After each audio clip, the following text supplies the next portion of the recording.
So Gerard, thanks for participating in today's conference. It's much appreciated. So, how is Australia going to benefit from an ageing population? How will Australian industry benefit from an ageing population? We are so often characterised as being sort of around tsunamis and a crisis. What are the positives? It's certainly not a tsunami. One of the really good things from employers, employers like to be able to plan, and what we've got is a very predictable, progressive change in our aging population over a number of years. So there's no tsunami. Here's an opportunity to sit back and plan that yes, our community is ageing, but there's enormous positives that come with that.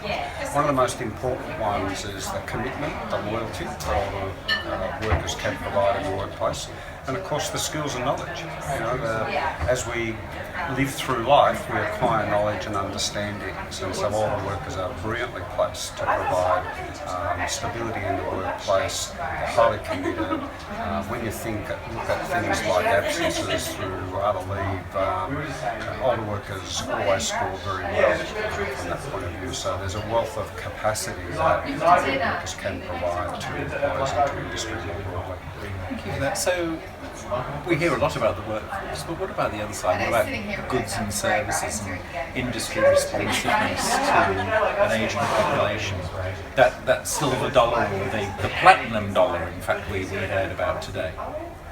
Yeah, so the other side of ageing population, the reality in Australia that on average, people reaching retirement years are going to have wealth and assets through accumulated superannuation in particular than any previous generation. So on average, as people move to retirement, they're going to have an opportunity to continue to contribute as consumers and to also contribute as innovators. There's no doubt from my point of view that older workers will find different and unique ways to continue to employment. And they're also going to look for different ways of finding flexibility. One of the things that I'm pretty confident will occur is older workers will want different ways, particularly through the 60s, to maintain not what I call a transition to retirement, but continue to work over a much longer period, but potentially in different ways, potentially for lesser hours, potentially for blocks of time. So I think the opportunity for employers to sit and think about is how they structure their workforce, how they provide flexibility to people of all ages. It's no different from the sorts of needs that married women would have had in the past, and how industry accommodated different leave and return to work part-time.